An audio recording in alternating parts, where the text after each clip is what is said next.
A few years back, I made a decision that most people thought was crazy. I left behind everything I had ever known: the constant noise, the gridlock traffic, the crowded sidewalks, and I moved to one of the smallest towns you've ever heard of. Population? Just enough to keep a couple of local restaurants and one gas station in business.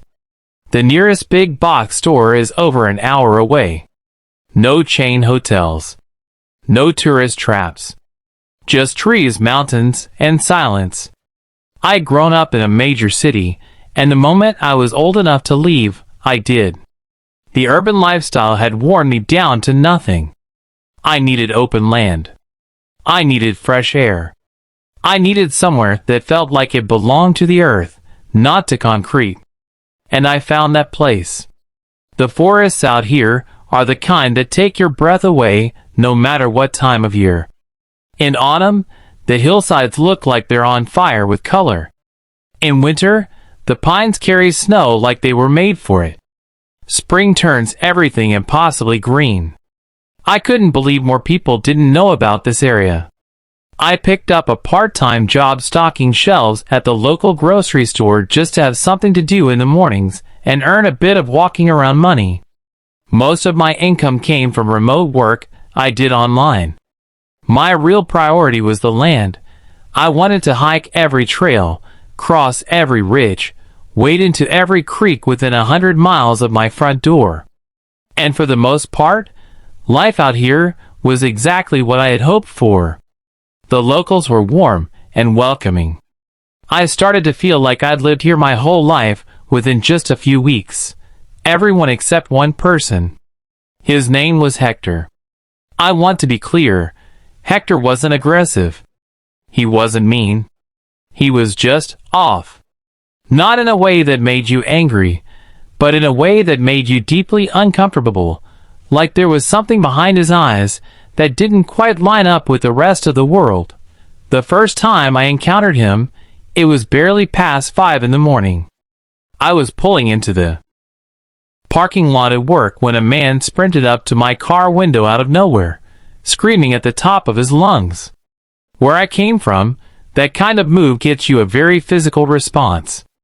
I threw my hands up and started yelling right back.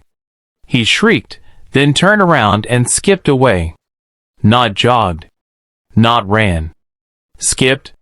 Like a child heading to recess.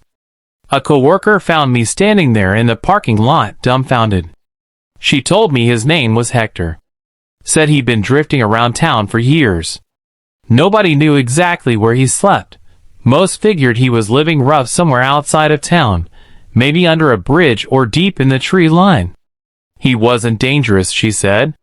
The whole community had just sort of adopted a policy of leaving him alone.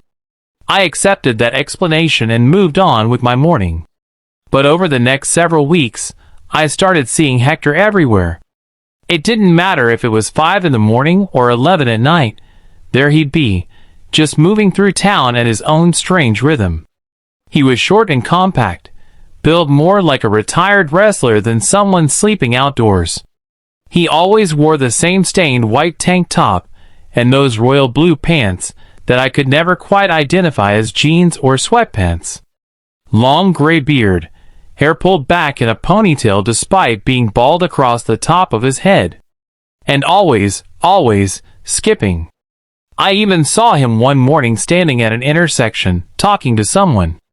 Waving, gesturing, the whole thing. But when I drove past, there was no one there. He was having a full, animated conversation with empty air. I kept driving. If he wasn't hurting anyone, it wasn't my business. Then came the day I went out to a section of forest I hadn't explored yet. I was about 3 or 4 hours deep into the woods, real wilderness, nothing like a maintained park trail. When I heard a voice echoing through the trees out here, that's not something you expect. The forest is usually quiet except for birds and wind. Hearing a human voice that far from the trailhead is enough to put every nerve in your body on high alert. I should have turned around. Instead, I moved toward it. As I crept closer, I realized it wasn't just one voice. It sounded like two people, maybe more. One of them sounded angry. The other sounded afraid. I gripped my pocket knife and kept moving through the undergrowth. When I finally peered through a thick cluster of trees, what I saw stopped me cold. It was Hector. Just Hector. Alone. But the voices were all coming from him. He was cycling through them like different characters. One voice was venomous, calling him pathetic, calling him a coward, using language I won't repeat here. Then, in a snap, that same voice broke down into weeping, sobbing and begging for forgiveness. Then another voice emerged, calm and cold. Each one sounded completely different. Not just in tone. In character. In age, almost. I pressed myself behind the tree and stayed completely still. Then the angry voice said, without any pause, without Hector even looking around, "He's behind the tree. Don't let him leave this time." I watched Hector rise from the ground. Slowly. Deliberately. And he looked directly at me. Not in my general direction. Directly at me, through the trees, with an expression I had never seen on his face before. Every other time I'd seen Hector, there was that strange, childlike blankness in his eyes. This was something else entirely. He charged. No more skipping.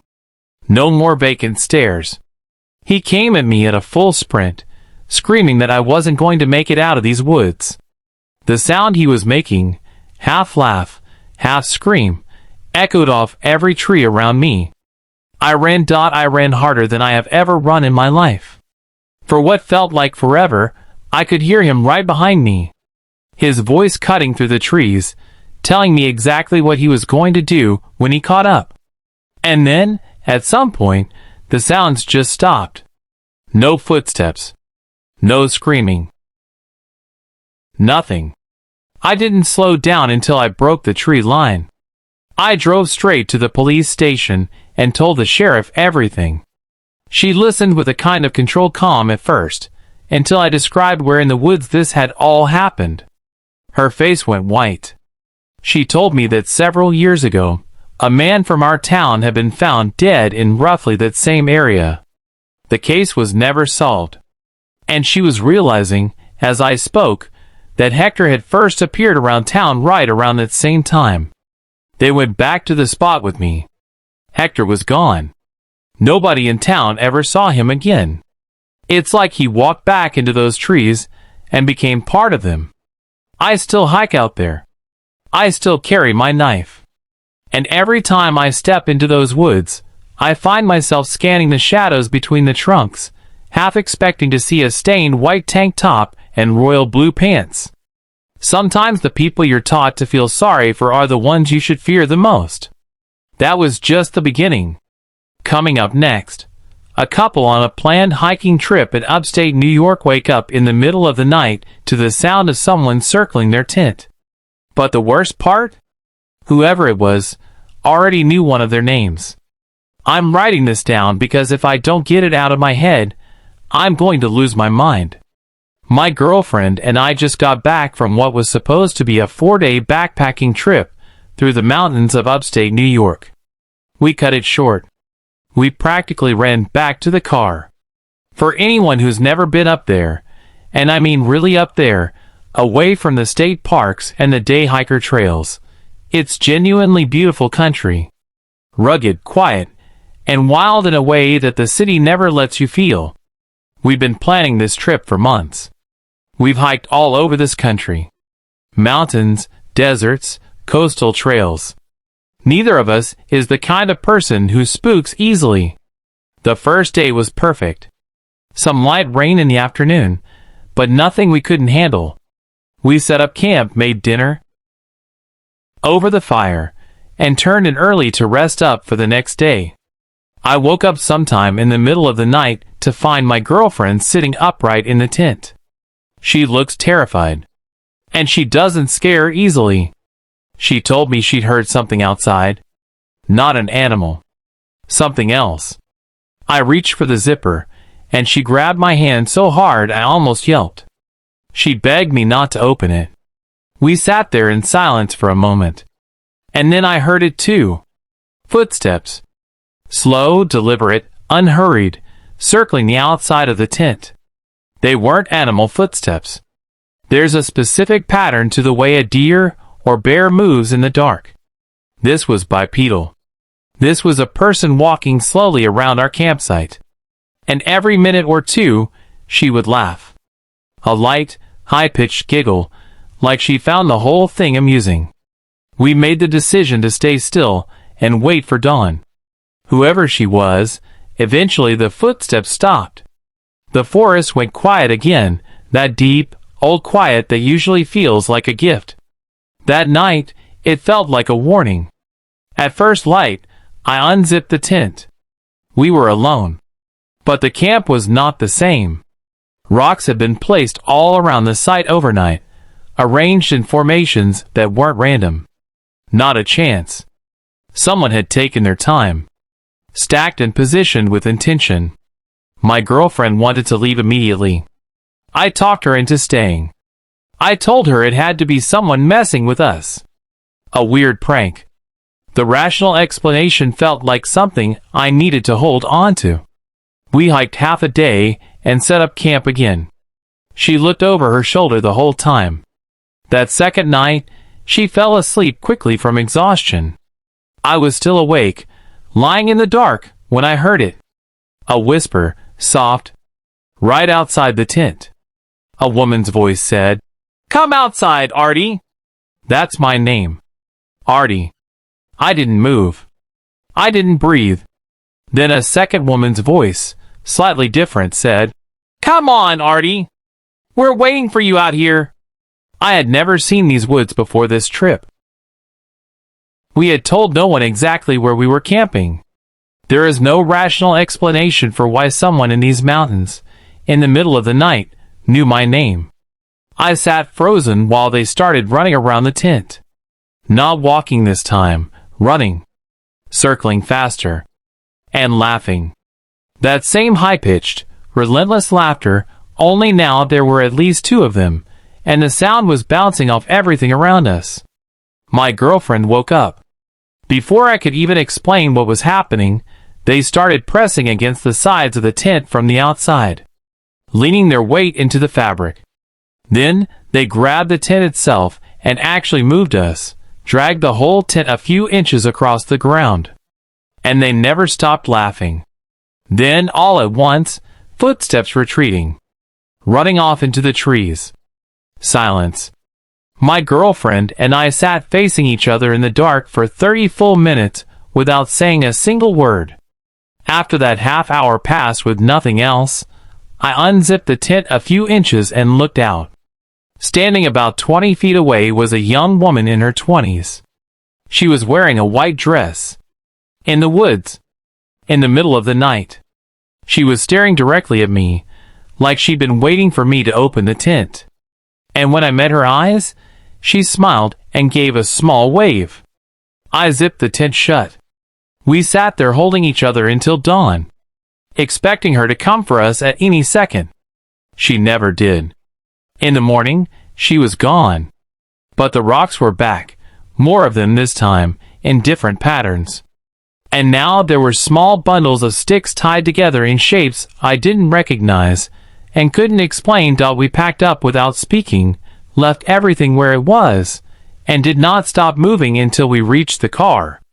It took us less than a day to cover ground that had taken us a day and a half to hike in.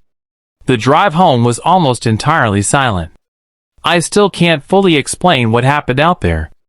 The logical answer is that it was some group of people with a very twisted sense of humor who knew our campsite. But I have no idea how any of them could have known my name. What I do know is that it felt wrong in a way that logic doesn't touch. Something about those laughs, those rocks, that woman in white standing perfectly still in the dark. It lives in a part of my brain that doesn't respond to reason. I don't think I'll be going back to those particular mountains anytime soon. Still with me. Good. Because our final story is the one that still doesn't have an explanation. 3 friends on their annual hiking trip find a hidden room beneath an abandoned cabin, deep in woods no road leads to. And what they find down there, well, it almost didn't let them leave. I've been sitting on this story for years now. It's not that I don't want to talk about it. It's that I genuinely don't know how to explain what happened, and every time I try, it sounds like something I invented. So I'll just tell it as plainly as I can. Every year since high school, my two best friends, I'll call them Theo and Carlos, and I take a weekend trip into the woods together. Just the three of us. We've done it for years, even now that we're all older with families of our own. It's a tradition that's become one of the most important things in my life. When we were younger, we were obsessed with finding things out there. Caves were our specialty. We'd push further out each year, covering new ground, seeing what the forest had hidden from everyone else. Over the years, we found maybe 3 or 4 real caves. But we found other things too. Once, deep in a stretch of forest near where we grew up, we stumbled across a large clearing that had what I can only describe as a makeshift village. Small hand-built huts, piles of old debris, rusted equipment scattered everywhere. Took us a while to figure it out, but locals told us it was once a seasonal camp for a traveling circus that had used the area decades earlier. So when we came across strange things in the woods, we weren't the type to panic. We investigated. That's exactly what we did the afternoon we found a cabin. It was barely a cabin in the traditional sense, more like a large, single-room structure built from raw wood. No electricity. No plumbing. No road leading to it in any direction. It sat in the middle of dense forest as though it had grown there, completely isolated from the rest of the world. We peeked through the windows. Clearly abandoned. The interior was nearly empty, with a few pieces of collapsed, rotted furniture scattered across the floor. Carlos wanted to go in. We didn't argue. Inside, the air felt unusually dry. Almost hard to breathe, like the space hadn't been exchanged with the outside world in a very long time. Carlos started poking through some of the broken furniture. Theo and I stood in the center of the single room and took in how little there was to find. That's when we heard the sound. A soft, rhythmic dragging. Low and slow, impossible to locate at first. We kept looking at each other, trying to figure out where it was coming from. Then it hit us. It was coming from underneath our feet. The cabin had no basement that we could see, but the sound was unmistakably below the floorboards. I got on my knees and pressed my ear to the wood. Close up, there was no question. Something was under there. I started moving the broken furniture, looking for a seam in the floorboards, a latch, anything. In the far left corner, half buried under dust and debris, was a rusted metal handle set into the floor. I pulled it open. The smell that came up from that dark space below hit me before anything else. Thick, rotten, like spoiled meat left in the heat. I gagged, wrapped a bandana around my nose, and forced myself to look down into the dark. Too dark to see anything clearly. But the sound was louder now. Still that same slow, dragging rhythm. I went down the ladder. The temperature dropped the moment I left the main floor. Not a normal basement cool. Something sharper, more intense, like the cold had been sitting there sealed away for a very long time. I swept my flashlight around the room. Stone floor. 2 heavy structural beams running floor to ceiling. Nothing else that I could see. I called up to Carlos and Theo to ask if I'd found anything yet. Before I could tell them no, something moved from behind one of the beams. A man stepped into the light. He looked completely ordinary. Maybe late 20s. Dark hair, a little disheveled. Clean shaven. Green t-shirt, jeans. He was dragging his right foot along the stone as he walked. That was the sound we'd been hearing from above. I made a noise. Not quite a scream, more of an involuntary yelp, but the man didn't react at all. Didn't flinch. Didn't look up. He just kept moving at that same slow pace from one side of the room to the other, dragging his foot, breathing heavily. I called out to him, asked if he was okay. Carlo shouted down at me to stop and back away. Theo came halfway down the ladder, saw the man, and immediately climbed back up. I called out a few more times. The man kept walking his route like I wasn't there. I took a few steps closer.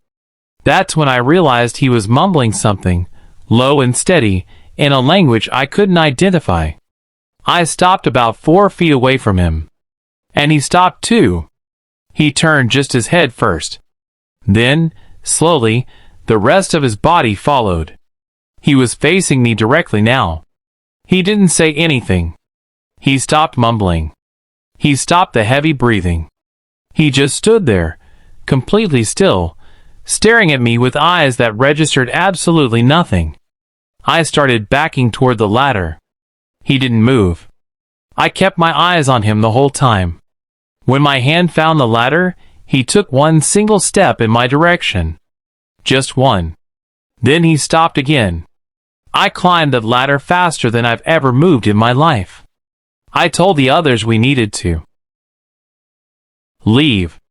Now. Before we ran out of the cabin, all 3 of us looked down through the hatch one more time. He was standing directly beneath us, at the base of the ladder. One hand resting on the bottom rung. Those empty eyes looking straight up at us. We ran. We reported the cabin to local authorities. They investigated, found nothing. No person. No sign of anyone living there. No missing persons report that matched his description. The cabin itself didn't have any obvious explanation either. I've never been able to make sense of what we saw that afternoon. Part of me says we stumbled into something we weren't supposed to find. Part of me says the man was in trouble, and we just left him. But a quieter part, the part that trusts what it felt in that cold dark room, says we got out of there at exactly the right time. We still do our annual trip. We're more careful now. And if we ever find another cabin in the middle of the woods with no roads leading to it, I will not be stopping to investigate. We've got one more story that didn't make it into the first 3 parts. Something that happened not on a solo hike or a camping trip, but in a town that everyone thought was perfectly safe. Stay with us for part 4. Most people who live in small towns will tell you the same thing.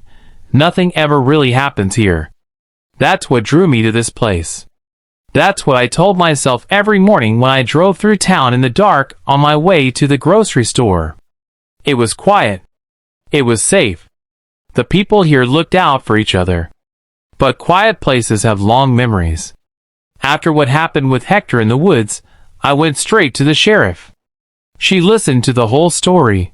Hector charging at me, the voices, the screaming through the trees, and I could tell she was struggling to reconcile what I was describing with the harmless wanderer the town had come to accept.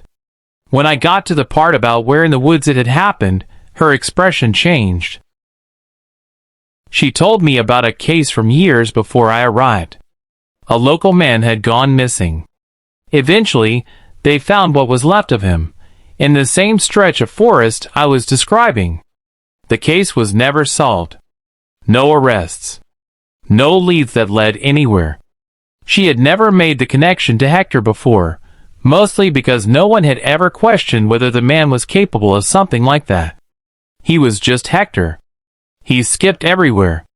He talked to himself. He was harmless. Except she also realized, as she sat there listening to me, that Hector had first started appearing in town around the same time the remains were discovered. We went back out there together. The spot where I'd seen him was empty. Whatever strange conversation he'd been having was over. Whatever he'd intended to do to me had been left unfinished. Nobody in town saw Hector after that day. He was simply gone, bolted back into the forest as quietly as he had once emerged from it. I've thought about that a lot.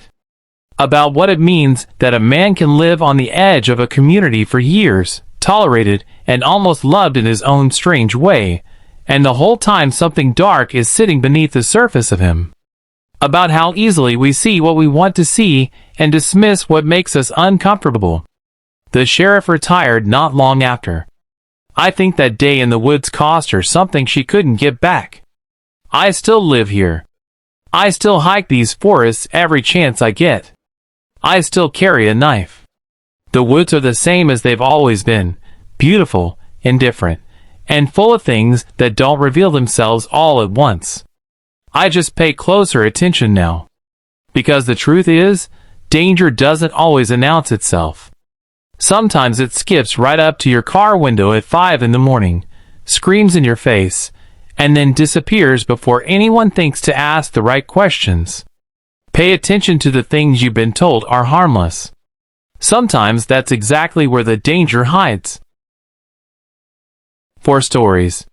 3 forests. And not a single clean explanation. If any of this felt too familiar, if you've seen something in the woods that you still can't explain, you already know the feeling these people are talking about. The woods don't give up their secrets easily. And sometimes, neither do the people living in them. If you want more stories like these, you know what to do.